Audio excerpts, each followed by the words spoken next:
नमस्कार साथियों, मैं धर्मेश चौधरी। आप लोगों का मार्गदर्शन इंस्टीट्यूट में स्वागत है।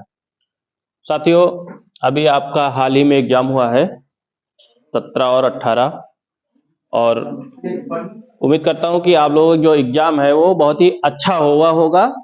और जो मैं सब्जेक्ट पढ़ाता हूं हिंदी, हिंदी में आप लोगों का पेपर बहुत ही अच्छा हुआ है, क्योंकि जितना पढ़ाया गया उतना ही आया है। तो हमें बड़ी खुशी है कि जितना पढ़ाया गया है मेरे द्वारा वो आप लोगों को मिला पेपर में देखने के लिए। ठीक है, तो देखिए, कुछ शब्द युग्म से संबंधित आए थे, कुछ लोगों ने गलत कर दिया है। हालांकि ज्यादा उसमें आते नहीं है और बता भी रखे हैं, पढ़ाए भी हैं इसको कई बार, है ना। तो कुछ शब्द ऐसे इंपॉर्टेंट हैं जिनको बार बार एग्जाम में रिपीट किया जाता है शब्द युग्म में संबंधित। ठीक है, तो कुछ हम आज शब्द युग्म से देखते हैं कि कौन कौन से हैं जो बार बार एग्जाम में आते हैं। एक प्रश्न तो हर शिफ्ट में आया है और एक जीडी एसएससी जीडी में जो है वो भी आएगा। एसएससी जीडी में तो आना ही आना है। ठीक है, अब यूपी पुलिस का एग्जाम हो गया, अब हम लोग पढ़ेंगे एसएससी जीडी की। और जो प्रैक्टिस करवाई गई वो जीडी के लिए भी था और यूपी पुलिस के लिए भी था। ठीक है, तो चलिए शब्द युग्म शुरू करते हैं। और पहला प्रश्न जो आपके एग्जाम में आया था इसको देखते हैं जरा, है ना। पहला आपके एग्जाम में अभी आया था किसी शिफ्ट में कि अनिल और अनल का शब्द युग्म कौन सा सही है, मतलब बताना था उसमें, है ना। तो लड़के गलती क्या करते हैं, देखो जैसे एग्जाम में पूछा गया कि अनिल और अनल ऐसे लिखा हुआ है, हूबहू लिखा हुआ है, तो लड़के कुछ लोग ऐसे कर देते हैं कि जब उसमें ऑप्शन रहता है तो इस वाले को आगे कर देते हैं और अनिल को पीछे कर देते हैं। ऑप्शन में दोनों रहता है पर गलती यही होती है। लेकिन लड़के समझते हैं अर्थ तो सेम है ना, तो देखते नहीं पूरा ऑप्शन, तो पूरा ऑप्शन देख के किया करो भाई। अगर पहले अनिल रखा है तो पहले अनिल का अर्थ रखा जाएगा हवा, फिर दूसरा अनल रखा है तो अनल का अर्थ रखा जाएगा आग। लेकिन क्या करते लड़के, अनिल और अनल देखे, बस कोई ऑप्शन में कहीं मिल जाए आग और हवा वही लगा देते हैं। हमको ऐसे नहीं लगाना है, क्रम वाइज लगाना है, जैसे लिखा गया हो बहु वैसे ही अर्थ देना है हमको। ये नहीं कि पहले आग कर दें फिर उसके बाद हवा कर दें, गलत हो जाएगा। एसएससी जीडी में इसको ध्यान से देख लेना। उम्मीद करता हूं कि यही से आपका एसएससी जीडी में आ जाएगा, कोई ना कोई आ ही जाएगा। ठीक है, अगला है आपका जो ये भी पूछा जाता है कि आकर और आकार। ठीक है, देखो इसमें क्या होता है, एक जो होता है पर्यायवाची होता है या कभी कभी दोनों पर्यायवाची हो जाती हैं। कभी कभी एक तो पर्यायवाची देना ही देना है ना, कभी कभी दोनों पर, जैसे इसमें देखो अनिल और अनल, इसमें दोनों पर्यायवाची दे दिया है। ठीक है, ठीक। अब जैसे पर लगभग लगभग देखा जाए तो ये 99% सारी पर्यायवाची ही होती हैं। ठीक, देखो जैसे आकर, आकर मतलब क्या होता है, खजाना। और आकार, आकार किसी की क्या होती है, एक आकृति होती है, किसी भी आकृति का एक आकार होता है तो उसको हम कहते हैं आकार। और आकर किसकी पर्यायवाची है, खजाना की पर्यायवाची है। ठीक है, तो आकर और आकार में देखा जाए तो खजाना और आकृति हो जाएगा। ऐसे ही लिखना है, खजाना और आकृति, ये नहीं कि आकृति। अगर मान लो वहां एग्जाम में पलट दे, इस तरह का ना हो, पहले आकार दे दे फिर आकर दे दे, तो फिर हमको उसी हिसाब से लगाना है। अब अगला है एक जो बहुत ही कई बार आ चुका है, शायद किसी शिफ्ट में आया हो, अली और अली। ये नहीं आया इस बार, छोड़ दिए इसको, अली और अली। लेकिन ये बहुत इंपॉर्टेंट है एसएससी जीडी के लिए। अगर इसको दिए नहीं है तो एसएससी जीडी में दे सकते हैं। तो अली माने होता है भौरा और अली माने होता है सखी। ठीक है, ये भी दे सकते हैं एग्जाम में। एक ये आया था एग्जाम में, यूपी पुलिस में किसी शिफ्ट में आया था, अभय और उभय आ चुका है। किसी शिफ्ट में आया है ना, अभय और उभय, जिसमें अर्थ दिया हुआ था। अभय का मतलब होता है निडर या निर्भय और उभय का मतलब होता है दोनों, है ना। कहते हैं जो उभयचर होते हैं, है ना, दोनों होते हैं। तो ये अगला देख लो, पचवा क्या कहता है, अन्य और अन्य।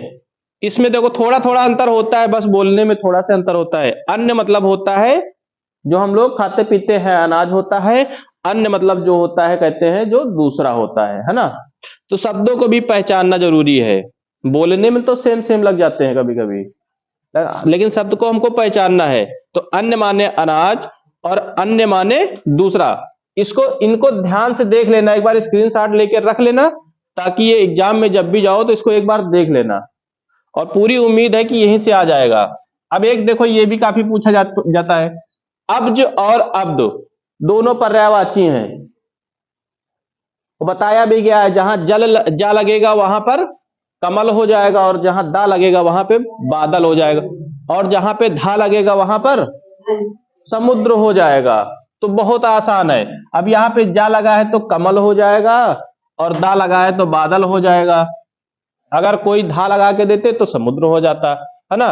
अगला है आपका 7वां प्रश्न, जो कहता है कि अनिष्ट और अनिष्ट लिखा हुबहू है, पर यहाँ पे टा है, यहाँ पे ठा है। अनिष्ट और अनिष्ट, अनिष्ट मतलब होता है हानि, और अनिष्ट मतलब होता है जो निष्ठाहीन होता है, उसको बोलते हैं अनिष्ट है। ठीक है, लेकिन हम लोग जो है जो मन होता है वही इस्तेमाल कर लेते हैं, अनिष्ट अनिष्ट सब एक ही मान लेते हैं ना, तो ये गलत है। अनिष्ट का मतलब होता है केवल हानि होती है। एक देखो अगला 7वां कहता है अगम और आगम।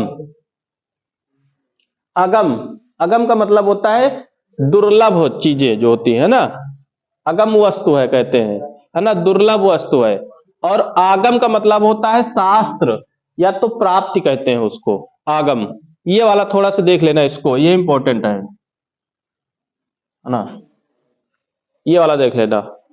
अब अगला है, ये तो बिल्कुल ही आसान है, 8वां, अभिज्ञ और अनभिज्ञ। अभिज्ञ कौन होता है? जो जानने वाला होता है, और अनभिज्ञ है जो अनजान होता है। कहते ना तुम बिल्कुल अनभिज्ञ हो, तुमको कुछ नहीं पता है, तो उसको अनभिज्ञ कह देते हैं। ये आया था कपि वाला, कपि वाला एग्जाम में आया था किसी शिफ्ट में, है ना। एक कपि का मतलब वानर दिया हुआ था, बंदर दिया हुआ था, नहीं वानर लिखा हुआ था, बंदर नहीं लिखा था, वानर लिखा था। शाखा मृग तो बंदर की है, ये तो बिल्कुल ही आसान है। शाखा मृग जो शाखाओं पे बैठ के घूमता है, अरे पर्यायवाची लिखाया गया था, उसमें साफ साफ लिखाया गया था शाखा मृग। ठीक है, पर्यायवाची कोई कठिन नहीं आई थी, और हिंदी हम तो जितना भी पढ़ाए उतना आ ही गया था। तद्भव तत्सम भी बिल्कुल आसान ही आया था, कठिन आया ही नहीं था। तत्सम पहचानने के लिए बताए थे कैसे पहचाना जाता है तत्सम, अगर कोई नहीं किया होगा तो फिर गड़बड़ है। बता के भेजे थे कि आधा कहीं मिले तो तत्सम कर देना, बिंदी कहीं लगे, कहीं मात्रा नीचे कटिंग वटिंग वाला हो, और मात्राएं भी बताए थे कि नीचे जो हालंत लगते हैं ना, उस तरह का कोई मिल जाए तो तत्सम मान लेना उसको। तत्सम भी आसान आया था। ठीक, देखो एक कपि का मतलब होता है बंदर, एक कपि का मतलब होता है बंदर, और एक कप का मतलब होता है कपि। कपि मतलब होता है घिरनी, कपि का मतलब होता है घिरनी, और कपि मतलब बंदर होता ही है। शाखा मृग काफी लोग नहीं लगाते हैं, जैसे गजवसा आ जाए ना तो लोग हाथी पे नहीं लगाते हैं, वो हाथी पे लगा देते हैं, जबकि गजवसा केला का है ना। गज माने हाथी समझते हैं, लगा के चले आए हाथी पर ना, लेकिन गजवसा यानी कि उसको केला कहते हैं।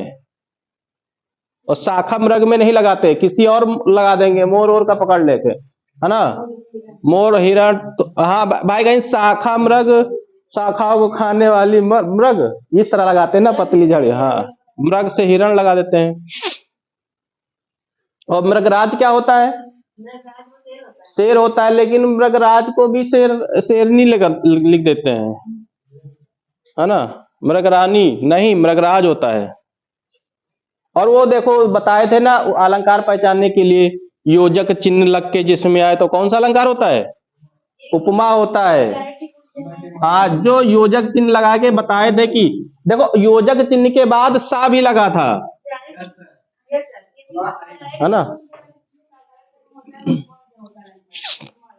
हाँ, और देखो एक योजक वाला भी आया था अलंकार, वो एक जो उदाहरण लिखाए थे, क्या बोलते हैं उसको,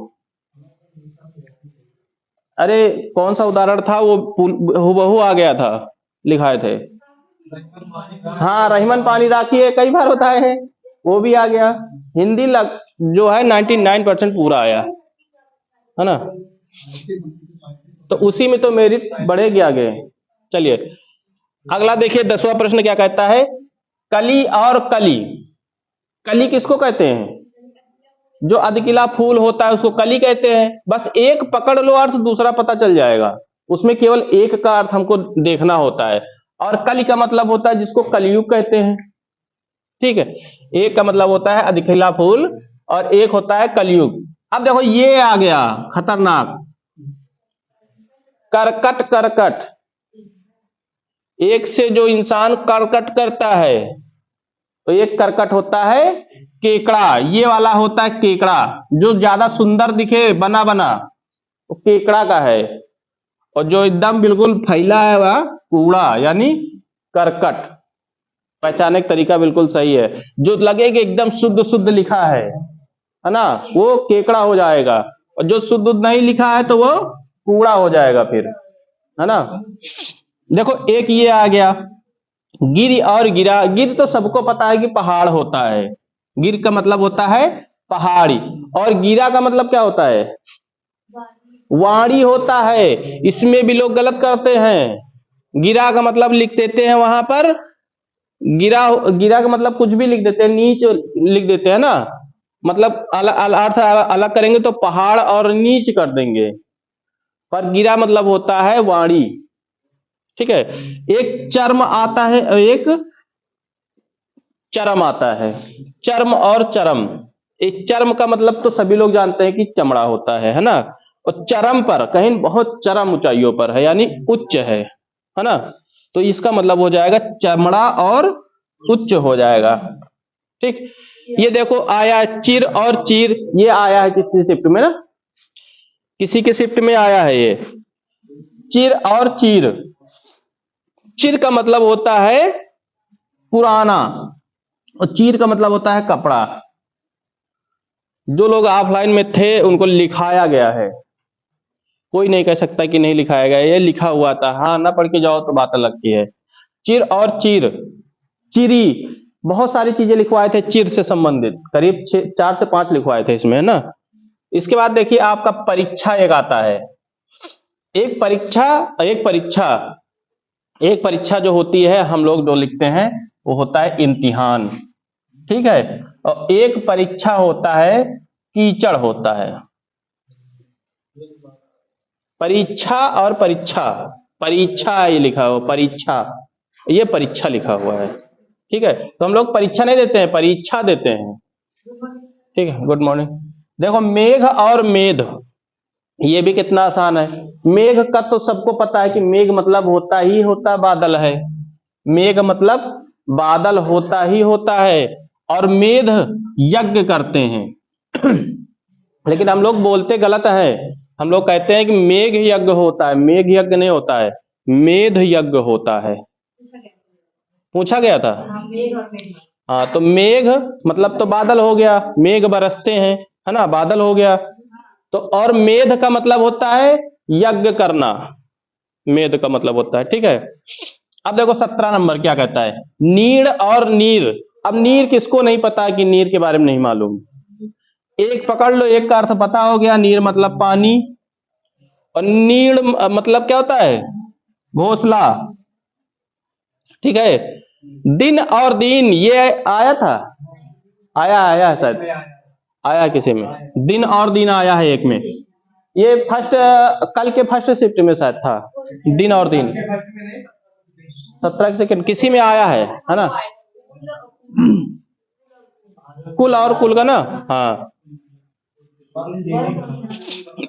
एक होता है परिवार, एक होता है योग। हाँ, कौन?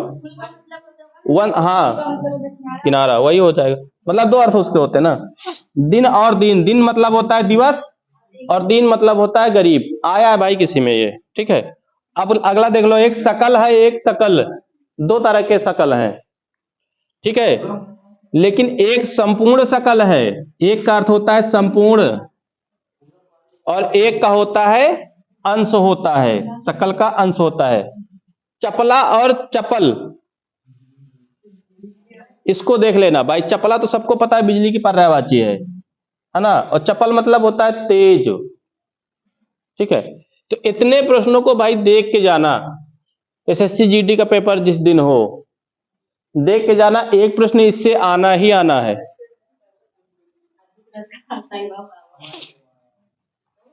अरे बहुत जने तो इतना गलत करे हैं, बताओ उसका क्रोध का नहीं बता पाए। क्रोध कब आता है? रौद्र होता है उसका। रस तो एकदम आसान, मतलब कुछ भी नहीं। रस मरस रहा भाई नहीं बा, बिना रस का रहा। ठीक है,